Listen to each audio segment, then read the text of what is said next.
తాకట్లో ఉన్న మీ బంగారాన్ని విడిపించి ఆ రోజు ధరకే కొనబడుతుంది ఆచారి గోల్డ్.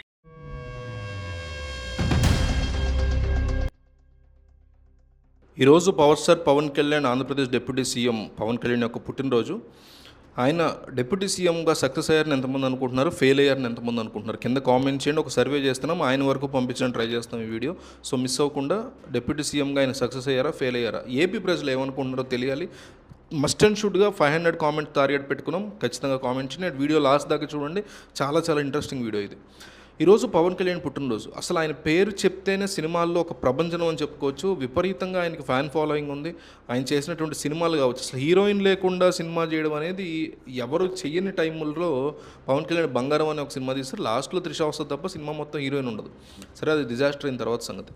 బట్ ఆయన ఎంచుకునేటువంటి పాత్రలు కానీ, సమాజం పట్ల ఆయనకు ఉన్నటువంటి ఇంట్రెస్ట్ కానీ, ఈ రకరకాల రీజన్స్ వల్ల ఆయనకి విపరీతమైనటువంటి ఫ్యాన్ బేస్ ఎప్పటి నుంచి కూడా అవుతూ వచ్చింది. అయితే రాజకీయాల్లోకి ఎంటర్ అయిన తర్వాత కొన్ని రాంగ్ స్టెప్స్, రాజకీయాల్లో అందరూ రాంగ్ స్టెప్స్ వేస్తూ ఉంటారు. సో ఈయన కూడా రాజకీయాల్లోకి వచ్చిన తర్వాత ఎంట్రీ ఇచ్చిన ఫస్ట్ ఇయరే 2014లో పార్టీని స్థాపించిన తర్వాత పోటీ చేయకుండా చంద్రబాబు నాయుడుకి, ఎన్డీఏ ప్రభుత్వానికి సపోర్ట్ చేస్తూ, పార్టీయే లేదు బట్ సపోర్ట్ చేస్తూ, వాళ్ళకి అనుగుణంగా ప్రచారాలు అవి చేస్తూ హెలికాప్టర్లో నడిపించారు కదా. ఒక వర్గం ఏమనుకుందంటే, అదేంటి ఇంక రాజకీయాల్లో ఆ మాత్రం రావడం ఎందుకు, ఆ పార్టీలో జాయిన్ అయితే సరిపోదు కదా, బీజేపీలో కానీ లేకపోతే టీడీపీలో కానీ జనసేనని కొత్త పార్టీ పెట్టడం ఎందుకు అని క్వశ్చన్ చేశారు.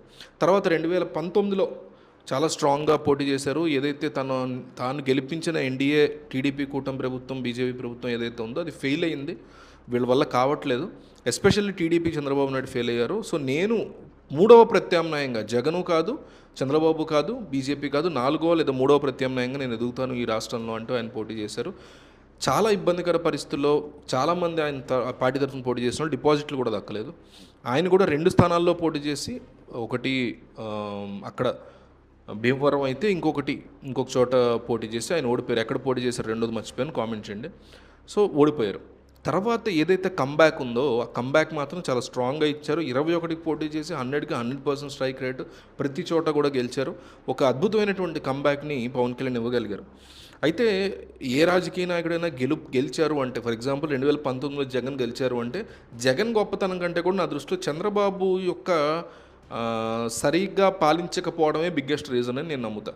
అట్లాగే 2024లో పవన్ కళ్యాణ్ అంత స్ట్రైక్ రేట్ వచ్చినా, కూటమి గెలిచినా, జగన్ యొక్క పాలన సరిగ్గా లేకపోవడం వల్లే నమ్ముతా. సరే, 2019లో జగన్ గెలుపుకి ఈవీఎంలే కారణం అని అప్పట్లో టీడీపీ అంది. మొన్న 2024లో చంద్రబాబు కూటమి గెలుపుకి ఈవీఎంలే కారణమని వైసీపీ కూడా అంటుంది. దాని గురించి రచ్చ నడుస్తుంది, అది వేరే కదా.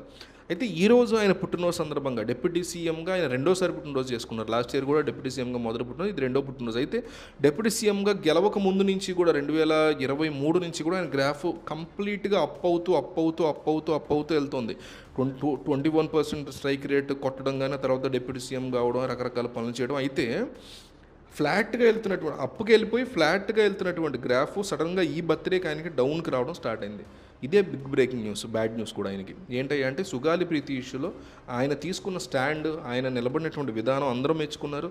ఆయన ప్రెషర్కే తలొక్కి జగన్మోహన్ రెడ్డి ప్రభుత్వం ఆవిడకి ఏవో అరేంజ్ చేసింది, ఉద్యోగాలు అవి ఇచ్చారని కూడా అంటారు. లేదు మేమేమి ఇచ్చామని వైసీపీ అంటది, లేదు మా ఒత్తిడితోనే ఇచ్చారని జనసేన అంటది. అంత వేరే టాపిక్. బట్ ఈ విషయంలో ఆయన స్టాండు వదిలేస్తున్నారు, డైవర్ట్ చేయడానికి ట్రై చేస్తున్నారు. ఆయన దీని గురించి పెద్దగా పట్టించుకోవట్లేదు అన్నటువంటి ఫీలింగ్ జనాల్లో రావడం స్టార్ట్ అయింది. ఈ పుట్టినరోజు నుంచి బ్యాడ్ న్యూస్ ఏంటంటే, దానివల్ల కేవలం ఒక్క ఇష్యూ కూడా ఒక నాయకుడిని కూలదోల్చేయగలదు.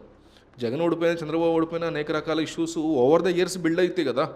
సిపిఎస్ రద్దానండి, లేకపోతే లిక్కర్ మాఫియా చేస్తానని చేయకపోవడం అనండి, ఇట్లా జగన్ సంబంధించిన రీజన్స్ ఏవో ఉంటాయి. చంద్రబాబు టైంలో ఏవేవో జన్మభూమి కమిటీలు అనండి, ఇంకో ఆయన రీజన్స్ ఆయనకు ఉంటాయి.